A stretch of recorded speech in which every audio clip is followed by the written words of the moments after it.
Baik, alhamdulillah. Assalamualaikum warahmatullahi wabarakatuh. Alhamdulillah, nahmaduhu wa nasta'inuhu wa nastaghfiruh. Wa na'udzu billahi min shururi anfusina wa min sayyiati a'malina. Man yahdihillahu fala mudilla lahu wa man yudlil fala hadiya lahu. Ashhadu an la ilaha illallah wahdahu la syarika lahu wa ashhadu anna Muhammadan 'abduhu wa rasuluh. Allahumma salli wa sallim ala Muhammad wa ala alihi wa sahbihi ajma'in. Ya ayyuhalladzina amanu taqullaha haqqa tuqatih wa la tamutunna illa wa antum muslimun.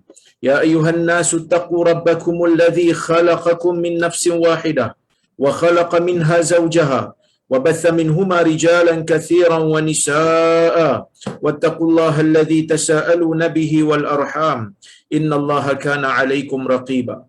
يا أيها الذين آمنوا اتقوا الله وقولوا قولا سديدا يصلح لكم أعمالكم ويغفر لكم ذنوبكم ومن يطع الله ورسوله فقد فاز فوزا عظيما فإن أصدق الحديث كتاب الله وخير الهدي هدي محمد وشر الأمور محدثاتها وكل محدثة بدعة وكل بدعة ضلالة أما بعد. Muslimin dan muslimat yang dirahmati oleh Allah Subhanahu wa taala sekalian. Alhamdulillah, pada hari ini kita dapat bersama-sama meneruskan kuliah kita, mengambil manfaat, mengambil faedah daripada kitab yang ditulis oleh seorang tokoh yang besar di dalam agama ini, iaitu Al-Imam Al-Bukhari rahimahullah. Dan insya-Allah kita masih lagi berada pada bab ataupun pada fasal ilmu, iaitu Kitabul Ilm. Dan insya-Allah kita nak masuk pada bab yang baru hari ini, iaitu kata Al-Imam Al-Bukhari, nama bab dia bab Kaifa yuqbadul ilm. Bab bagaimana ilmu itu ditangkap ataupun bagaimana ilmu itu dicabut. Dalam bahasa mudah kita, bagaimana ilmu itu dicabut daripada manusia. Al-Imam Al-Bukhari membawakan satu asar, iaitu satu riwayat daripada Umar bin Abdul Aziz. Kata Al-Imam Al-Bukhari, wa kataba Umar ibn Abdul Aziz ila Abi Bakar bin Hazim, unzur ma kana min hadithi Rasulullah sallallahu alaihi wasallam faktubhu fa inni khiftu durus al-ilm wa dhahab al-ulama wa la taqbal illa hadith an-nabi sallallahu alaihi wasallam wal tufshu al-ilm wal tajlisu hatta yu'allam man la ya'lam fa innal ilm la yahliku hatta yakuna sirran. Al-Imam Al-Bukhari bawakan hadis ini, asar ini, ya, riwayat daripada Umar bin Abdul Aziz, yang mana kita semua tahu Umar bin Abdul Aziz merupakan khalifah yang saleh, merupakan khalifah yang agung daripada khalifah Bani Umayyah, yang mana pada zaman dia memerintah, Umar bin Abdul Aziz ni dia menulis kepada gubernur dia yang berada di Madinah pada ketika itu, iaitulah Abu Bakar bin Hazim. Abu Bakar bin Hazim merupakan orang yang dilantik oleh Umar ibn Abdul Aziz untuk menguasai kawasan Madinah ataupun menjadi gubernur di Madinah. Dan Umar bin Abdul Aziz mengatakan kepada Abu Bakar bin Hazim, dia kata, unzur ma kana min hadis Rasulullah SAW. Lihatlah mana-mana hadis Nabi sallallahu alaihi wasallam yang masih ada, yang masih kekal, yang ada pada kita sekarang ini. Dia kata, faktubhu, kemudian tuliskan. Fa inni khiftu durusal ilm wa dhahabal ulama. Kerana Umar bin Abdul Aziz kata kepada gubernur dia, kerana aku bimbang ilmu akan hilang, aku bimbang ilmu akan lenyap, dan aku bimbang ulama akan pergi. Ulama akan pergi ni maksudnya ulama akan meninggal dunia dan tidak ada pengganti. Wala taqbal illa hadisan Nabi sallallahu alaihi wasallam, dan kamu jangan terima melainkan hanya hadis Nabi sallallahu alaihi wasallam. Maksudnya Umar ni walaupun dia ada kesungguhan dalam nak memartabatkan hadis Nabi sallallahu alaihi wasallam, menulis hadis Nabi sallallahu alaihi wasallam, tapi dia tetap juga menjaga keaslian hadis. Dia tetap juga menjaga orang kata apa, ketinggian peribadi Nabi sallallahu alaihi wasallam, sehingga dia tidak benarkan Abu Bakar bin Abi Hazim untuk mencampur adukkan hadis Nabi dengan kalam orang lain. Kerana kita semua dah belajar, tuan-tuan dan puan-puan rahmati Allah sekalian, hadis Nabi ini kedudukan dia tak sama. Kerana apa saja yang dilakukan oleh Nabi sallallahu alaihi wasallam merupakan hujah, menjadi rujukan kepada umat. Kerana Nabi sallallahu alaihi wasallam ni rujukan kita. Jadi apa saja tindakan Nabi akan menjadi contoh kepada umat. Laqad kana lakum fi Rasulillahi uswatun hasanah. Seperti mana yang kita semua dah telah tahu, Allah Subhanahu wa taala menyebutkan, sesungguhnya bagi kamu pada pribadi Nabi sallallahu alaihi wasallam, pada diri Nabi sallallahu alaihi wasallam terdapat contoh yang baik. Oleh kerana itu, Umar bin Abdul Aziz tak benarkan untuk dicampur adukkan di antara hadis Nabi sallallahu alaihi wasallam dengan perkataan orang lain. Kemudian kata Umar bin Abdul Aziz, wal tufshul ilm. Dia kata sebarkan ilmu. Sebarkan ilmu agama ni, sebarkan hadis Nabi ni. Dah tulis, sebarkan. Jadi ini merupakan usaha yang bagi saya lah antara usaha yang terawal untuk mengumpulkan hadis Nabi sallallahu alaihi wasallam di peringkat rasmi negara. Sebelum ini golongan orientalis, golongan liberal yang anti kepada hadis Nabi sallallahu alaihi wasallam, mereka akan cuba untuk bercakaplah. Mereka kata inilah bukti yang menunjukkan bahawasanya hadis Nabi ini ditulis lewat. Dia kata sebab Umar bin Abdul Aziz ni bukan sahabat Nabi pun. Zaman kerajaan Bani Umayyah baru nak tulis. Mereka kata. Tetapi saya nak tegaskan di sini bahawasanya hadis Nabi sallallahu alaihi wasallam ditulis awal lagi. Kita semua tahu Nabi sallallahu alaihi wasallam pernah menyebutkan kepada para sahabat, "Uktubu li Abi Syah." Tulis hadis ini untuk Abu Syah. Masa Nabi hidup. Kita semua tahu Abdullah bin Amr bin Al-As merupakan sahabat Nabi sallallahu alaihi wasallam yang pandai menulis. Dia pandai tulis. Dan Nabi sallallahu alaihi wasallam memberikan keizinan kepada Abdullah bin Amr bin Al-As untuk menulis. Jadi Umar bin Abdul Aziz ni buat apa? Umar bin Abdul Aziz ni dia tulis rasmi peringkat negara, yang mana pada zaman sebelum tu kebanyakan catatan itu adalah catatan peribadi. Kenapa? Kerana pada zaman sebelum Umar bin Abdul Aziz mengarahkan agar hadis ini ditulis secara rasmi peringkat negara, ulama mereka tak suka menulis. Antara ulama yang tak suka menulis dan ulama yang tak menggalakkan anak murid mereka untuk menulis hadis ialah Ibn Shihab Az-Zuhri. Mereka tak suka tulis-tulis ni. Kenapa tak suka tulis? Tak suka tulis ni kerana mereka akan anggap kalau banyak menulis akan kurang menghafal. Sebaliknya hafal. Kerana kalau dia tak tulis tu, kesungguhan dia untuk hafal tu lagi dahsyat, lagi orang kata apa, lagi kuat kesungguhan tu. Kan? Serupa macam kita lah pada hari ni kan. Bila kita tengok buku nota kita waktu belajar, tak semua benda kita ingat. Sebab kita hanya menulis, bila kita nak ingat, kita akan ulang kaji. Kalau tak ulang kaji, tak ingatlah. Usah kata tuan-tuan dan puan-puan, kadang-kadang saya pun sama juga. Kena semak, kena rujuk. Bila nak kuliah aja buka balik. Tengok nota-nota lama, baru kita faham. Baik. Umar bin Abdul Aziz, dia tak hanya suruh menulis. Ya, dia tak hanya suruh menulis. Dia kata apa? Wal tufshul ilm. Sebarkan ilmu. Sebarkan ilmu yang telah kita dapat. Setelah kita tulis hadis-hadis Nabi sallallahu alaihi wasallam, sebarkan. Dan kita ingat zaman dulu alat tulis tak banyak. Jadi tulis ni dia bukan satu-satunya cara untuk menjadikan sesebuah benda itu dipelihara, tak semestinya. Kerana zaman dulu alat menulis tak banyak, tambah pula di negara Arab. Jadi sebab itu kebanyakan daripada orang Arab ni mereka menghafal pada zaman itu. Dahsyat hafalan mereka, tajam ingatan mereka, kerana kebanyakan mereka pun buta huruf. Maka mereka menggunakan ingatan mereka, hafalan mereka, kekuatan hafalan mereka itu mereka gunakan secara maksimum. Ya. Sebenarnya tulis ni pun dia bukan hujah secara persendirian dia. Kan? Kita kena tahu juga siapa yang tulis tu. Sebab itu ulama hadis, mereka tak syaratkan tulis. Mereka syaratkan kejujuran orang yang menulis dan macam mana cara dia pelihara. Kalau dia hafal pun okey. Kan? Contohlah kita jumpa satu catatan lama, manuskrip lama, tapi kita tak tahu siapa penulisnya. Adakah kita boleh kata ini 100% sebagai bukti? Kena tahu dulu siapa yang tulis lah.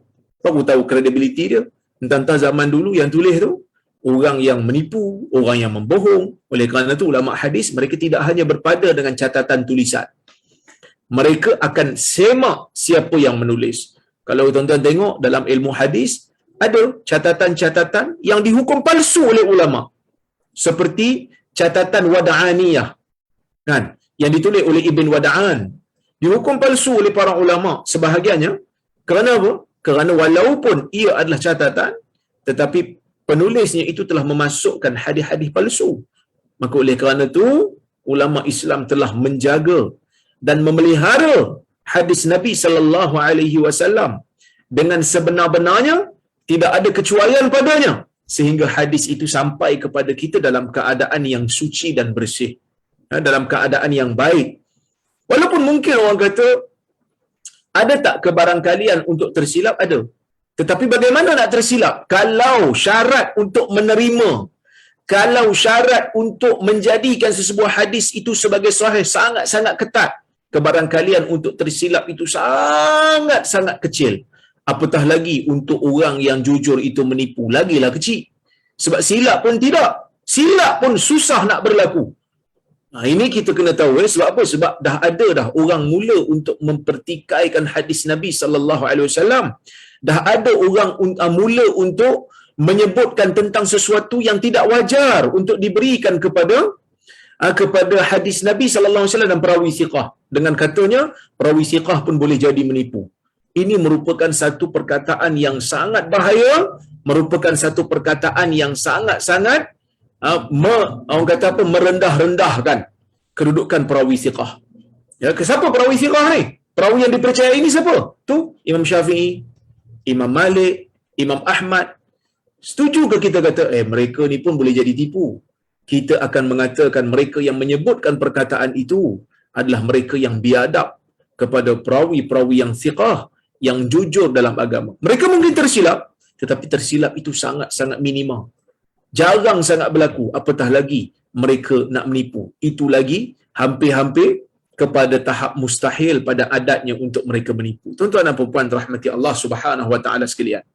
Kata Umar bin Abdul Aziz, dia suruh kita disuruh orang zaman tu sebarkan ilmu. Sebarkan ilmu hadis yang telah disusun. Kemudian dia kata wal tajlisu hatta yu'allam ma la ya'lam. Duduk untuk belajar ilmu sehingga diajar orang yang tak tahu berkenaan dengan hadis.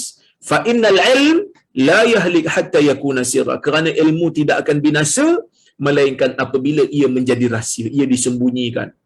So Umar bin Abdul Aziz menggalakkan penuntut-penuntut ilmu pada zaman dia untuk menuntut ilmu hadis, untuk disebarkan hadis Nabi sallallahu alaihi wasallam.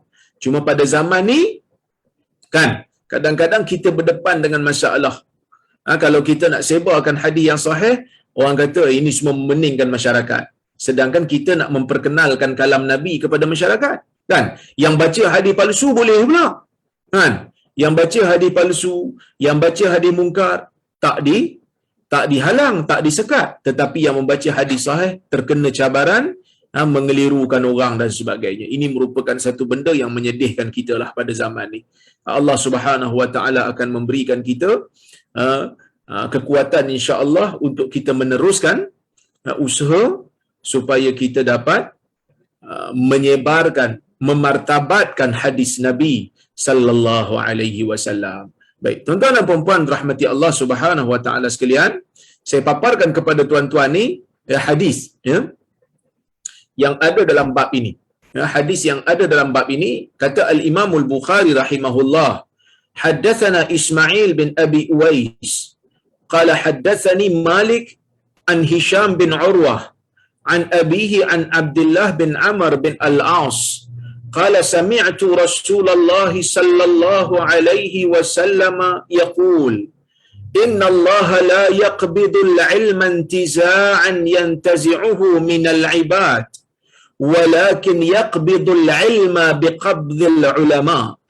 Hatta idza lam yubqi 'aliman ittakhadha an-nasu ru'usan juhala fasu'ilu fa'aftau bighairi ilmin fadhallu wa adhallu.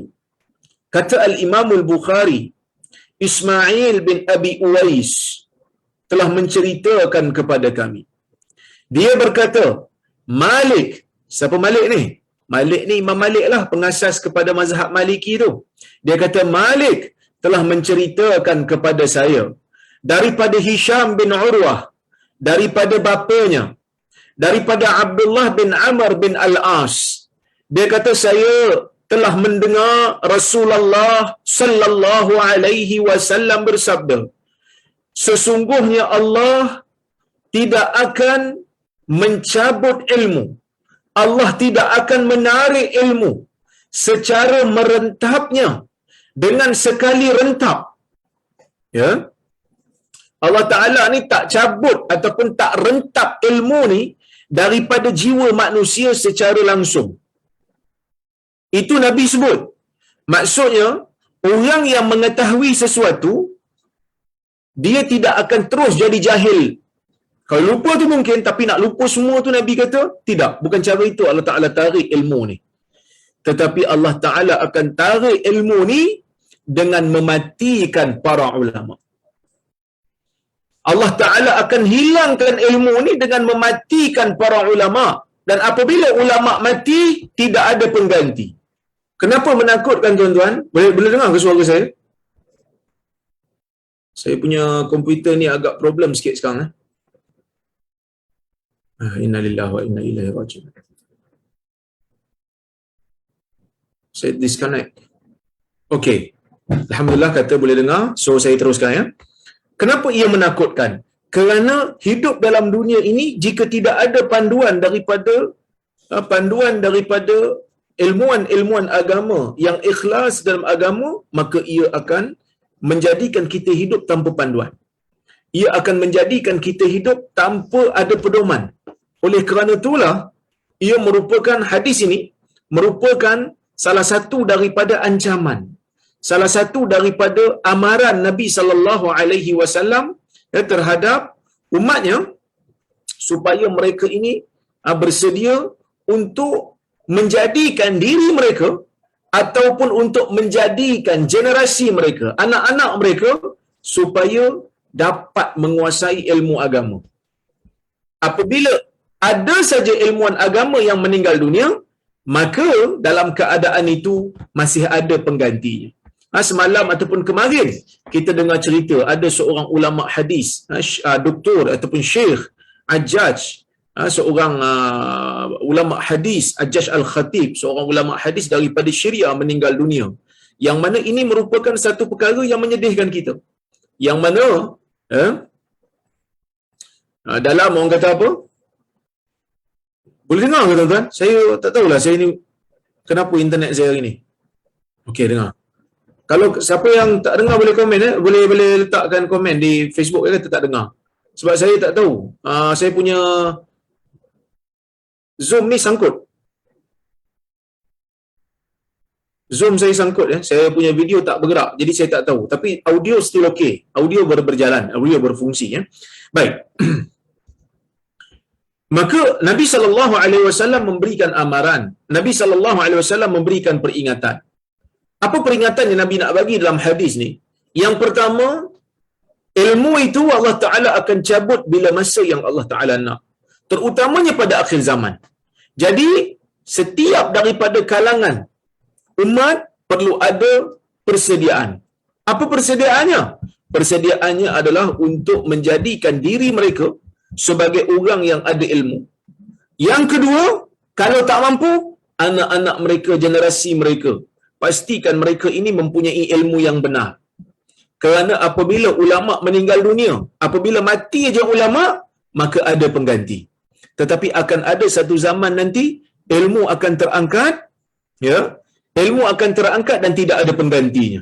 Sebab itu Nabi kata, hatta idza lam yubqi aliman, sehingga apabila Allah Ta'ala tidak meninggalkan lagi orang alim, sehingga apabila Allah Ta'ala tidak meninggalkan lagi orang yang ada ilmu, ittakhadhan nasu ru'usan juhala, manusia akan mula mengambil pemimpin-pemimpin, manusia akan mula mengambil ketua-ketua, kepala-kepala juhala, ya, yang jahil.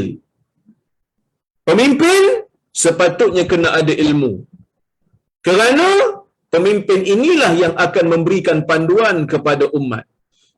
Kan, pemimpin ini termasuklah pemimpin negara, pemimpin agama, mufti-mufti, qadhi-qadhi, hakim-hakim, perdana menteri, ya, menteri besar. Mereka ini perlu ada pengetahuan tentang kepimpinan. Mereka perlu tahu hadis-hadis tentang hukum hakam yang berkaitan dengan pentadbiran, supaya mereka tahu dan dapat melaksanakan. Mereka tahu apa itu kehendak Allah dan Rasul dalam masalah pentadbiran, dan mereka laksanakan tuntutan Allah dan Rasul dalam pentadbiran. Kerana apa, tuan-tuan?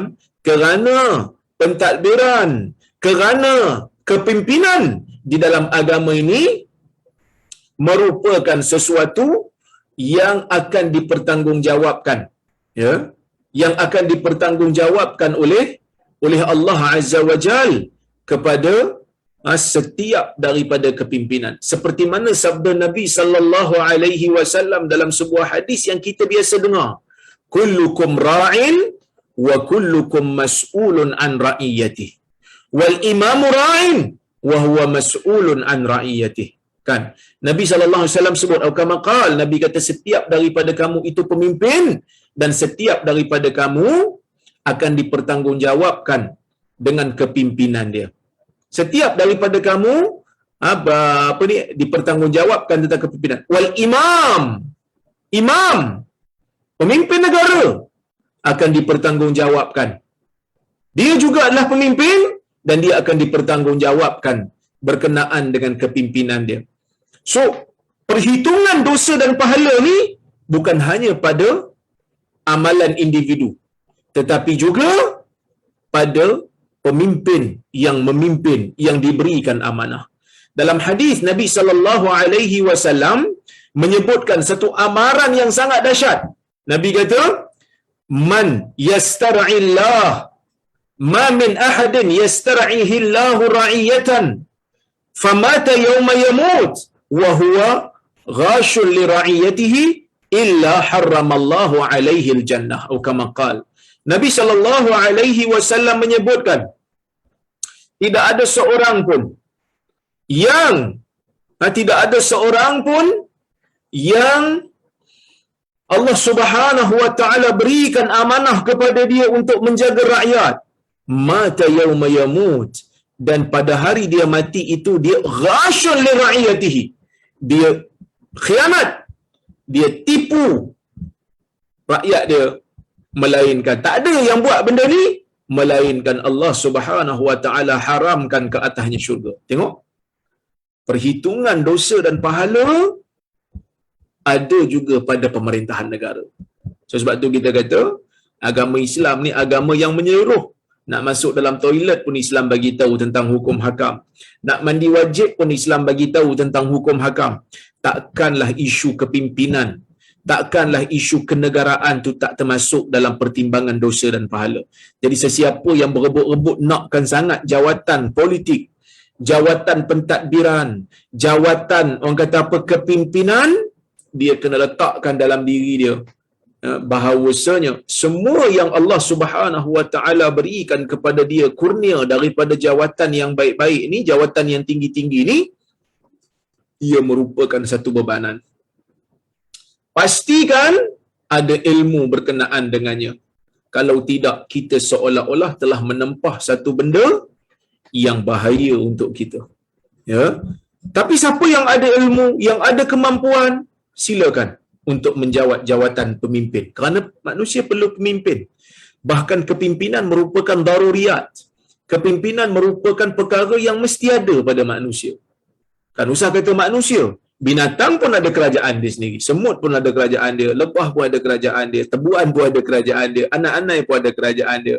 Monyet pun ada kumpulan dia. Singa pun ada juga. Semuanya kepimpinan ini ataupun kita kata sistem pentadbiran ini diperlukan oleh kebanyakan makhluk yang ada dalam dunia ini. Manusia juga perlu. Tetapi pastikan sesiapa yang nak berlumba-lumba mencari punya seronok, nak menjadi pemimpin, pastikan dia mempunyai ilmu. Pastikan dia mempunyai penasihat yang baik. Pastikan jangan dia ini terlibat dengan rasuah. Jangan mencuri harta rakyat. Pastikan ada ilmu. Sama juga yang nak jadi mufti, yang nak jadi hakim mahkamah, pastikan ada ilmu. Kerana akan datang satu zaman di mana Allah Azza wa Jal akan mematikan para ulama. Allah Ta'ala tidak akan kekalkan para ulama dan tidak ada pengganti. Maka manusia akan mula mengambil orang-orang yang jahil sebagai pemimpin. Manusia akan mula mengambil, orang kata apa? Mengambil pemimpin-pemimpin mereka daripada kalangan orang-orang yang tak tahu apa-apa. Fasu'ilu, Nabi kata. Kepimpinan ini akan ditanya. Rakyat akan mula tanya tentang hukum ni, rakyat pun akan tanya tentang polisi ni, rakyat akan nak tanya tentang keputusan ni. Fa'aftau bi ghairi ilm fadallu wa adallu. Maka pemimpin yang jahil itu, mereka akan memberikan fatwa, memberikan pandangan tanpa ilmu, maka mereka sesat dan mereka akan menyesatkan orang lain. Tuan-tuan dan puan-puan rahmati Allah Subhanahu wa taala sekalian. Ya, ini merupakan salah satu daripada amaran Nabi SAW kepada kita supaya kita bersedialah. Kita bersedia. Kalau kita terpaksa hidup zaman tu, pastikan kita bersama dengan orang yang memegang hujah, yang memegang orang kata apa, bukti, orang yang memegang perkara-perkara yang kita katakan sebagai dalil dalam agama. Kita masuk kepada bab yang berikutnya. Bab hal yuj'al lin nisa yaumun ala hidatin fil ilm. Bab adakah dijadikan bagi orang perempuan ini satu hari secara berasingan, secara bersendirian untuk menuntut ilmu. So Imam Bukhari bawa satu bab. Kan sebelum ni kita bincang umum aja. Sekarang ni kita nak tengok dalam hadis Nabi sallallahu alaihi wasallam ni ada tak Nabi sallallahu alaihi wasallam peruntukkan satu hari yang khas untuk orang perempuan? Ada tak? Nabi sallallahu alaihi wasallam ada buat. Imam Bukhari dalam hadis yang ke-101 dalam bab ni dia bawakan satu hadis, kata al-Imam al-Bukhari rahimahullah, haddatsana Adam qala haddatsana Syu'bah qala haddatsani Ibnu al-Asbahani qala sami'tu Aba Salih Zakwan yuhaddits an Abi Sa'id al-Khudri qalat an-nisa lin-nabi sallallahu alaihi wasallam ghalabana 'alayka ar-rijal faj'al lana yawman min nafsik fawa'adahunna yawman laqiyahunna fi fawa'adahunna wa amarahunna fakana fima qala lahun ma minkunna imra'atun tuqaddimu thalathatan min waladiha illa kana laha hijaban minan nar faqalat imra'ah wasnatain faqala wasnatain. Yang bermaksud, kata al-Imam al-Bukhari, ini hadis nombor 101, hadis nombor 101 di dalam kitab Sahih Al-Bukhari. Bab tadi kita bincang bab cara, orang kata apa, cara bagaimana ilmu itu terangkat, ya. Hari ini sekarang ni kita nak bincang bab meletakkan hari-hari tertentu secara khusus kepada orang perempuan. Kata al-Imam Al-Bukhari, Adam telah menceritakan kepada saya. Dia berkata Syu'bah telah menceritakan kepada kami. Dia berkata Ibnul Asbahani telah menceritakan kepada saya. Dia berkata saya mendengar Abu Salih Zakwan menceritakan daripada Abu Sa'id Al-Khudri, yang mana pada waktu tu kata Abu Sa'id, perempuan, yakni orang-orang yang berjantina perempuan daripada kalangan sahabat. Sahabat ni ada lelaki ada perempuan kan? Okey? Jadi sahabat-sahabat yang perempuan ni, mereka kata kepada Nabi sallallahu alaihi wasallam. Dia kata apa? Ghalabana alaika rijal, dia kata. Lelaki, kaum lelaki telah mengalahkan kami untuk bertemu dengan kamu wahai Muhammad. Untuk bertemu dengan kamu wahai Rasulullah. Jadi orang perempuan ni pada zaman tu dia macam adalah sikit cemburulah. Sebab dia kata biasanya kalau nak dapat belajar dengan Nabi SAW ni kebanyakannya orang lelaki. Sebab apa? Sebab orang lelaki yang selalu keluar daripada rumah ni. Jadi dapatlah jumpa Nabi. Orang lelaki yang pergi perang dengan Nabi SAW. Jadi dapatlah jumpa Nabi bermusafir untuk pergi perang.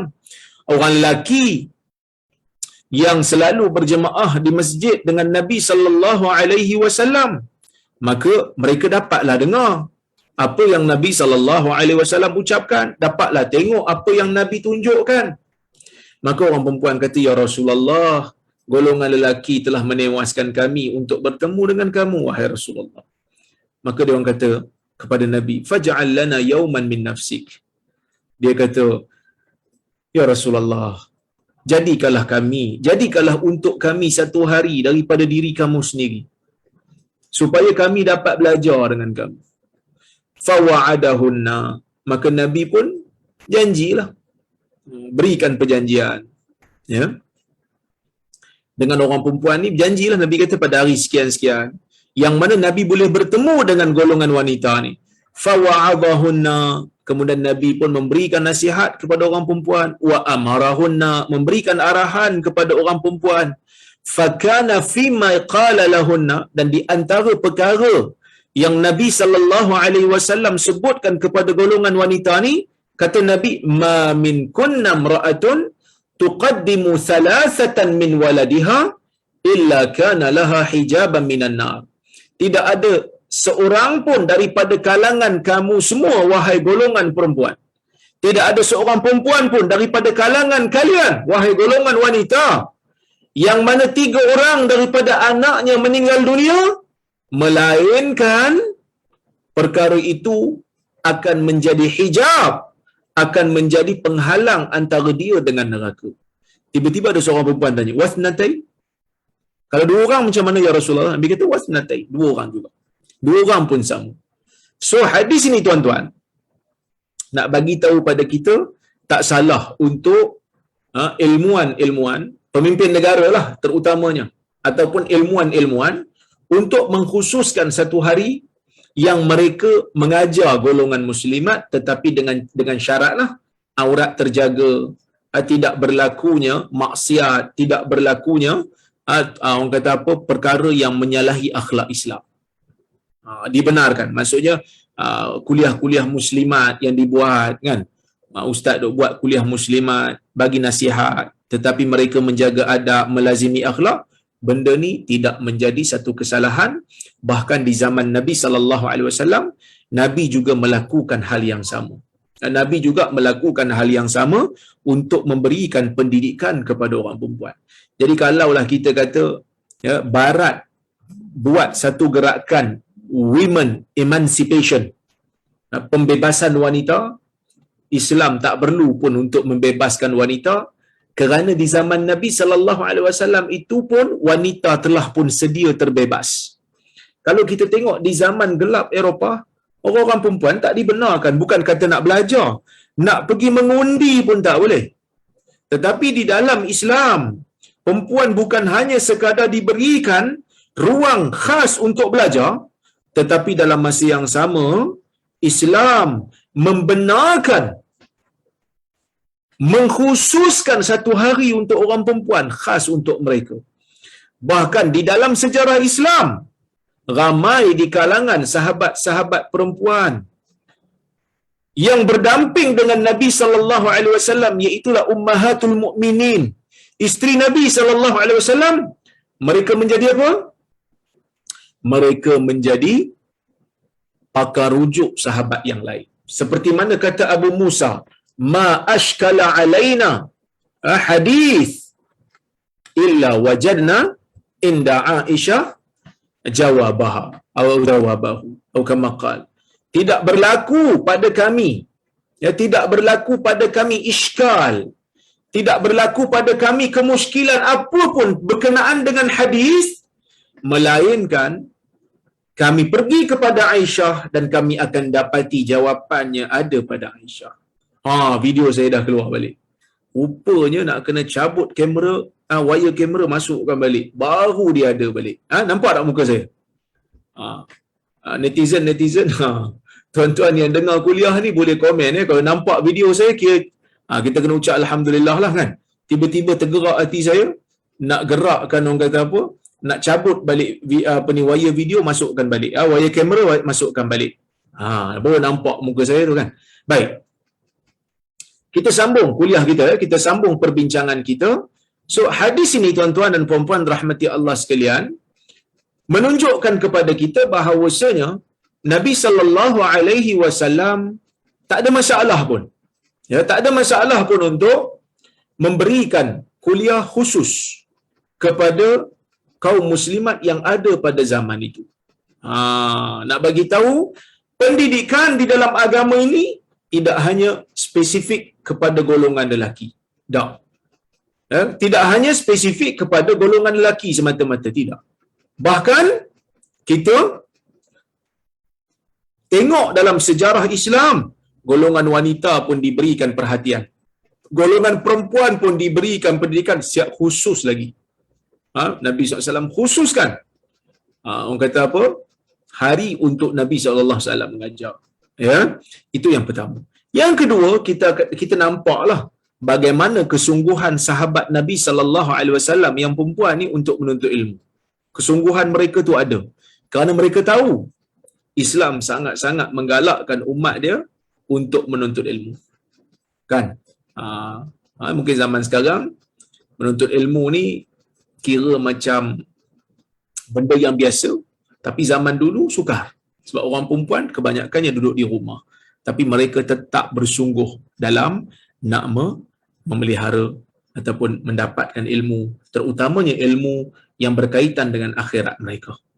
Kemudian Nabi SAW antara benda yang Nabi nasihat mereka. So, ni di antara ni jugalah hujah juga, dalil juga yang mengatakan bahawasanya apabila kita dipanggil untuk mengajar golongan wanita, so fokus kepada mereka, apa yang mereka boleh dapat belajar tentang agama ni supaya mereka masuk dalam syurga.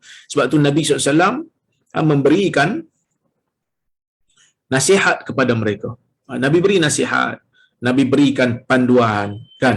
Dan tak salah pun mengkhususkan satu hari untuk mengajar mereka seperti mana yang ditunjukkan oleh Nabi SAW. Kemudian Nabi memberikan, orang kata apa, berita gembira kepada mereka yang terkena musibah. Nabi kata, tidak ada mana-mana perempuan pun daripada kalangan kalian yang mana 3 orang anaknya telah meninggal dunia sebelum daripada dia. Kan, dalam riwayat yang lain disebutkan anak kecil.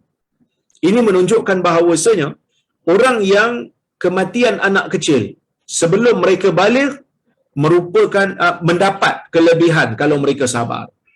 Bahkan dalam hadis Nabi SAW, kalau tengok dalam hadis Tirmizi, Nabi SAW tidak hanya fokuskan kepada perempuan saja. Dalam hadis ini betul Nabi SAW sebut untuk perempuan, sebab Nabi SAW Nabi SAW sebut hadis ini berkenaan dengan perempuan kerana kuliah tu kuliah perempuan. Kan? Tapi dalam hadis yang lain di sana ada Nabi SAW menyebutkan secara umum, sesiapa yang meninggal anak dia waktu kecil, ibu dan ayahnya akan diberikan pahala atas musibah. Ini nak bagi tahu kat kita apa dia? Nak bagi tahu kat kita bahawasanya musibah yang melanda umat-umat Islam, musibah yang menimpa orang-orang mukmin, ia tidak akan pergi secara sia-sia. Sebagaimana sabda Nabi SAW dalam sebuah hadis yang selalu saya baca dalam Sahih Muslim, Nabi kata, ajaban li amril mu'min, inna amrahu lahu kulluhu khair, wala yakunu dhalika illa li mu'min. In asabahu khair, syakar fahuwa khairullah, wa in asabahu syar, sabar fahuwa khairullah. Atau kama qala. Nabi mengatakan, ajaib urusan orang-orang yang beriman ini. semua urusannya adalah kebaikan dan ia tidak akan berlaku melainkan hanya untuk orang mukmin. Semua urusan dia baik belaka, kata Nabi. Ajaib urusan orang yang beriman. Kalau dia ditimpa dengan kebaikan, dia bersyukur dan itu baik untuk dia. Dan kalau dia ditimpa dengan keburukan, dia bersabar, itu baik untuk dia. Dan sabar itu membuahkan pahala. Sabar itu memberikan pahala. Jadi 3 orang meninggal dunia, pahalanya besar. Nabi kata confirm, ya, akan dapat pahala kalau dia sabar dan dia akan mendapat hijab daripada neraka. Tapi dengan syarat dia sabarlah. Tapi kalau kata 3 orang anak dia meninggal, dia pula tak sabar, dia pula pergi ucap kalimah kufur, yang ni tak dapatlah. Dia akan dapat, orang kata apa, penghadang, mendapat hijab daripada api neraka. Ada seorang perempuan tanya, kalau 2 orang macam ni, 2 orang juga. Kan? Adakah orang yang meninggal anak kecil je dapat kelebihan ni? Sebenarnya apa saja musibah, kalau kita sabar, kita akan dapat. Tetapi kenapa disebutkan di sini pertama perempuan? Saya dah sebut tadi. Disebutkan perempuan secara khusus kerana kuliah ini untuk perempuan. Sebenarnya lelaki pun dapat juga fadilat ni. Itu yang pertama. Yang kedua, kenapa sebut 3 orang, kenapa sebut 2 orang? Kerana ia lebih besar, ia lebih berat dan ia lebih beban daripada seorang. Seorang dapat tak pahala? Dapat juga pahala kalau sabar. Kenapa sebut belum, orang kata apa, belum balik? Kerana kalau kita tengok dalam jalur yang berikutnya, ya, kalau kita tengok jalur yang berikutnya, ada sebut salasatan lam yablughul hins. 3 anak yang belum balik. Kan? Ulama berbeza pendapat sikit. Kenapa? Kan? Mereka sebahagiannya kata kerana anak yang belum balik ini biasanya mereka tidak menderhaka. Jadi bila tidak menderhaka, jarang sangatlah anak kecil ni nak menderhaka. Jadi bila tak menderhaka ni, dia punya kesedihan tu dahsyat lagi. Bila dahsyat lagi sedih, dahsyat lagilah perlu sabar. Bila dahsyat perlu sabar, pahalanya lebih besar. Kan? Sebagaimana sabda Nabi sallallahu alaihi wasallam dalam sebuah hadis, innamas sabru 'inda sadmatil ula. Sesungguhnya sabar itu ialah pada hentakan ataupun hentaman kali pertama. Itu sabar yang sebenar-benarnya, itu sabar yang ganjarannya lebih dahsyat. Kenapa sabar itu lebih dahsyat, tuan-tuan dan puan-puan rahmati Allah sekalian? Kerana pada waktu itulah kesakitan yang sebenar terhadap musibah itu terasa. Waktu itulah. Jadi sebab itu kalau dia mampu untuk melakukan kesabaran ataupun menahan diri dia supaya tidak melakukan perkara yang dilarang oleh Allah, maka dia akan mendapat ganjaran yang besar kerana dia telah melazimi kesabaran yang disuruh oleh Allah ketika mana jiwanya sakit. Menahan kesabaran tapi dia tetap sabar. Ini merupakan satu kelebihan yang dijanjikan oleh mereka yang Allah Ta'ala uji dengan kematian anak. Tu kalau mati anak besar tak ada dapat pahala apa. Kalau sabar dapat juga. Tapi di antara anak besar dan anak kecil, pahalanya, kebiasaannya, bagi orang yang sabar akan dapat pahala yang lebih kalau anak kecil yang meninggal dunia. Bahkan dalam riwayat hadis Tirmizi pun Nabi SAW sebut, Allah akan bertanya kepada malaikat. Dalam hadis Tirmizi, Allah akan bertanya pada malaikat yang mematikan anak-anak orang Islam. Kalau mereka sabar, Allah Ta'ala kata apa? Ibnu lahu baitan fil jannah. Buatkan untuknya rumah dalam syurga. Wasammuhu baital hamd. Dan namakan ia dengan bait ataupun dengan rumah pujian. Tapi dengan syarat, orang yang meninggal anak dia tu, seseorang yang meninggal anak dia tu, dia perlu untuk banyak mengucapkan alhamdulillah ala kulli hal dan banyak mengucapkan inna lillahi wa inna ilaihi raji'un. Bahkan kita kalau orang kata apa? Kalau kita menerima musibah aja, kita kena ucap benda tu. Alhamdulillah ala kulli hal tu satu. Segala puji bagi Allah dalam setiap keadaan tu satu. Yang kedua, kita banyakkan ucap inna lillahi wa inna ilaihi raji'un. Sesungguhnya kita daripada Allah. Sesungguhnya kita milik Allah. Dan kepadanya kita akan kembali. Itu yang kedua. Supaya kita rasa sebenarnya musibah yang Allah Ta'ala bagi kat kita ni untuk kita ingat hakikat bahawasanya dunia ini bukanlah berkekalan. Mati satu orang daripada kalangan orang yang kita sayang, itu milik Allah. Milik Allah dia ambil. Bila-bila masa dia boleh ambil. Kita pun Allah Ta'ala boleh ambil anytime. Saya pun Allah Ta'ala boleh matikan bila-bila masa. Itu yang kedua.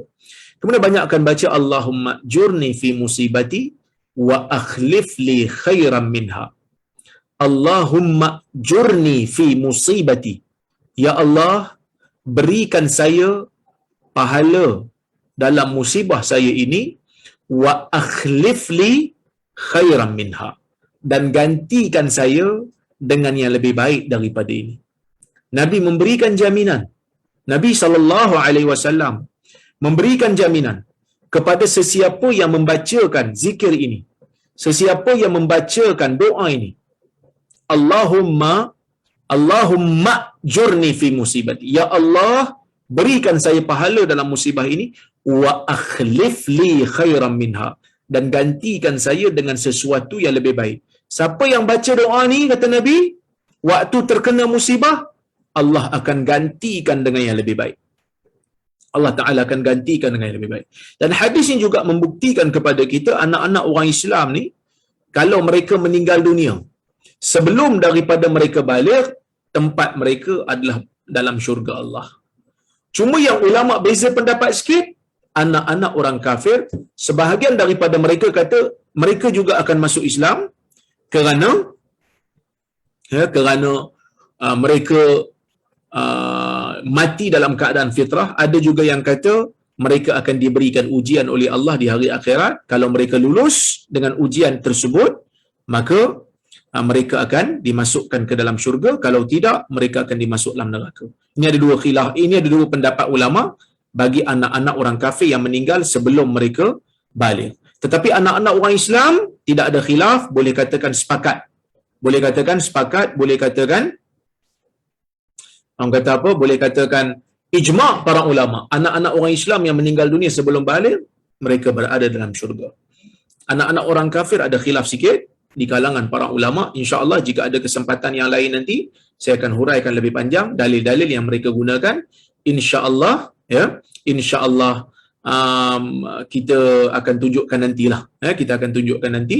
Cuma ada request daripada jemaah, dia nak tengok doa yang saya bacakan tadi. Kejap. Saya paparkan, ya. Nanti boleh tengok. Kejap, Allahumma jurni. Ni doa dia yang saya hitamkan tu, Boleh print screen, tuan-tuan dan puan-puan rahmati Allah sekalian. Boleh print screen. Bacaan dia, Allahumma jurni. Inna lillahi wa inna ilaihi raji'un. Sesungguhnya kita milik Allah dan kepadanya kita akan kembali. Allahumma jurni. Ya Allah, berikan saya pahala dalam musibah saya ini. Wa akhlif li khairan minha, dan gantikan saya lebih baik. Nabi kata tidak ada Muslim yang terima musibah dan dia baca benda ni, melainkan Allah akan ganti dengan yang lebih baik daripada apa yang Allah Ta'ala ambil daripada kita. So insya-Allah, mudah-mudahan ada kebaikan untuk kuliah kita pada hari ini. Saya minta maaf lah kerana ada gangguan teknikal kejap tadi. Biasalah, komputer mungkin berat sangat saya guna daripada pagi tadi bermesyuarat. So dia agak berat sikit. Tapi Alhamdulillah kita, yang penting suara, bukan muka. Yang penting suara tu kita dapat, dan kita dapat mengambil ilmu daripadanya. Mudah-mudahan apa yang saya sampaikan ini ada manfaat untuk diri kita bersama. Saya mohon maaf kalau terkasar bahasa tersilap kata. Terima kasih kepada penganjur. Terima kasih kepada Bakit Badan Kebajikan Islam Telekom. Saya undur diri dulu. Kita jumpa lagi pada masa akan datang. Aqulu qawli hadza wa astaghfirullahal azim li wa lakum. Wassalamualaikum warahmatullahi wabarakatuh. Terima kasih banyak.